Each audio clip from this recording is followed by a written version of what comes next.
Bismillahirrahmanirrahim. Assalamualaikum warahmatullahi wabarakatuh. Alhamdulillahirrabbilalamin. Alhamdulillahilladzi anzala sakinah fi qulubil mu'minin liyazdadu imanan ma'a imanihim. Asyhadu an la ilaha illallah wa asyhadu anna Muhammadan abduhu wa rasuluh la nabiyya ba'da. Puji serta syukur mari kita panjatkan kehadirat Allah Subhanahu wa taala yang mana telah memberikan kepada kita kenikmatan-kenikmatan yang tiada tara. Salah satunya kenikmatan belajar. Pada zaman now ini gitu kan, santri milenial merasakan belajar bisa melalui online maupun offline. Salam serta salam mari kita curahkan kepada junjungan alam Sayyidina Muhammad SAW. Kitab Siratul Quran yang menjelaskan kisah Rasulullah dalam Al-Quran itu kan. Ini sangat menarik kita sampaikan kepada teman-teman. Kita berbagi tentang isi kitab ini. Al-Quran di dalamnya seperti kita ketahui bahwasanya isi mayoritas Al-Quran itu berbentuk sejarah yang dibaliknya banyak hikmah. Nah, jadi dari sejarah ini kita bisa ambil beribu-ribu hikmah. Mungkin satu kisah, tetapi di baliknya beribu-ribu hikmah. Nah, gitu. Nah, salah satunya judul besar yang ingin kami bagikan kepada teman-teman, yaitu tentang ayat-ayat teguran Allah kepada Rasulullah.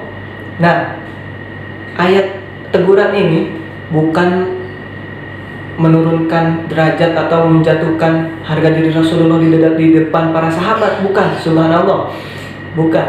Tetapi teguran ini menjadi salah satu pengingat bagi umatnya, gitu kan, bahwasanya semulia-mulianya Nabi itu kan pernah ditegur oleh Allah.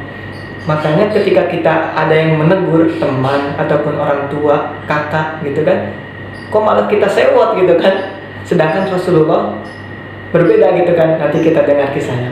Nah, kisah ini terdapat pada surat Abasa ayat 1-10 juz 30. A'udzubillahi minasyaitonirrajim. Bismillahirrahmanirrahim. Abasa wa tawalla an ja'ahul a'ma al-ayat. Nah, ketika itu Rasulullah SAW sedang berdakwah di depan para dedengkot kafir Quraisy. Dalam satu riwayat disebutkan namanya, yang pertama Utbah bin Rabi'ah, yang kedua Umayyah bin Khalaf, yang ketiga Abu Jahal bin Hisham. Wah, kita ketahui ini para dedengkot Quraisy semua gitu kan. Nah, beliau sedang fokus berdakwah kepada mereka dan sangat berharap mereka masuk Islam. Kenapa? Supaya menjadi penguat atau pendukung beliau dalam berdakwah gitu. Karena pada masa itu sedang viral-viralnya gitu kan. Woi, ada agama baru nih gitu kan yang dibawa oleh Muhammad, kata mereka gitu kan. Nah, sedang viralnya agama Islam itu di sana. Nah, salah satunya Rasulullah ingin menguatkan dakwah Islam dengan mengajak 3 orang ini, dedengkot Quraisy gitu kan. Nah, ketika itu sedang fokus berdakwah kepada mereka, datang seorang yang buta sambil meraba-raba. Wahai Rasulullah gitu kan, ajarkanlah kepada saya apa yang selalu engkau ajarkan kepada kebanyakan manusia gitu kan. Intinya ingin belajar tentang Islam gitu kan. Disebutkan namanya Abdullah bin Ummi Maktum gitu.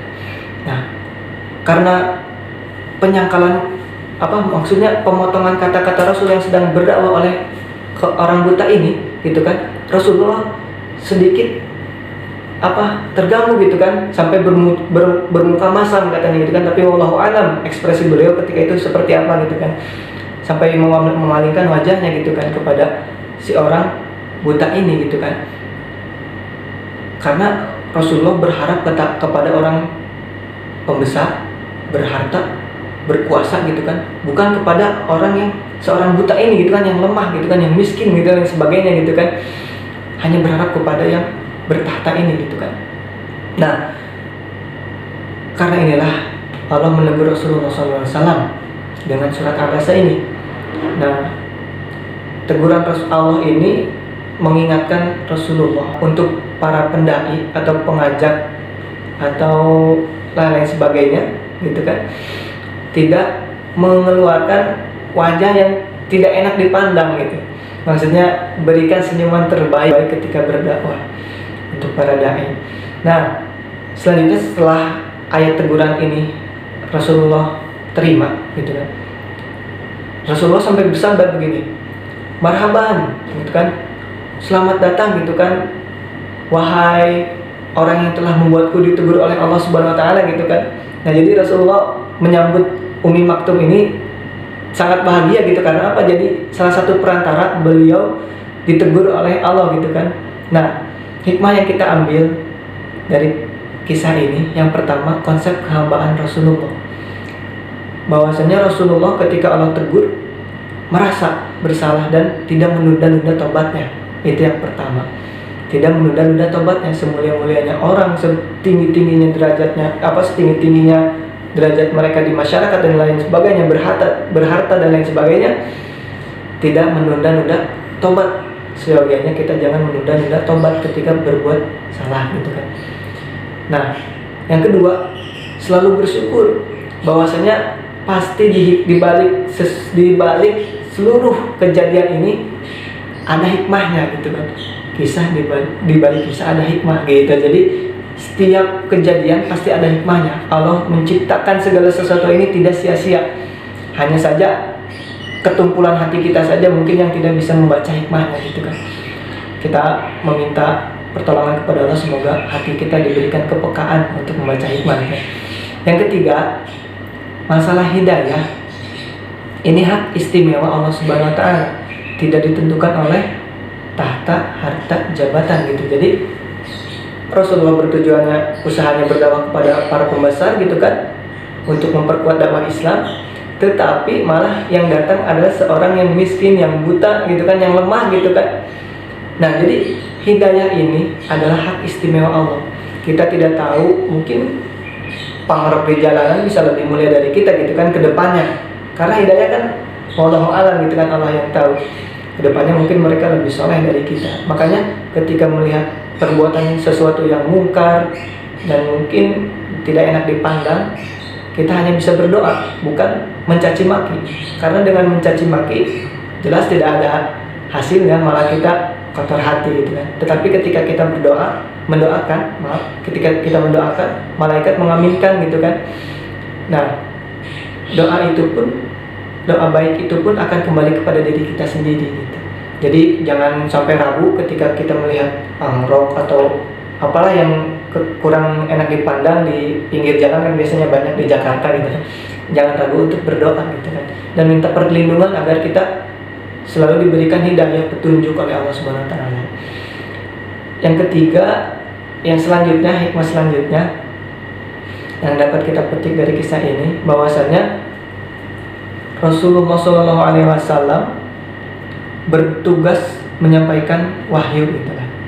Tetapi di dalam Al-Quran disebutkan pula bahwasanya seorang Rasul itu, atau pada zaman sekarang seorang dai itu tugasnya hanya menyampaikan gitu kan. Tidak ada hak untuk memaksa. Nah, kadang zaman sekarang kan banyak orang-orang memaksa untuk ikut dengan saya gitu kan, merasa paling benar dan lain sebagainya. Nah, ini hikmah yang kita ambil selanjutnya, bahwasanya tidak ada paksaan dalam berdakwah. Tugas Rasul pun hanya menyampaikan, apalagi kita yang penuh berlumuran dosa gitu kan. Masa memaksa untuk ikut kita gitu kan, aneh kan jadinya. Nah, itu sedikit mungkin dari kami. Mohon maaf bila ada tutur kata yang salah. Semoga dapat bermanfaat. Wallahul muwaffiq ila aqwamit thoriq. Wassalamualaikum warahmatullahi wabarakatuh.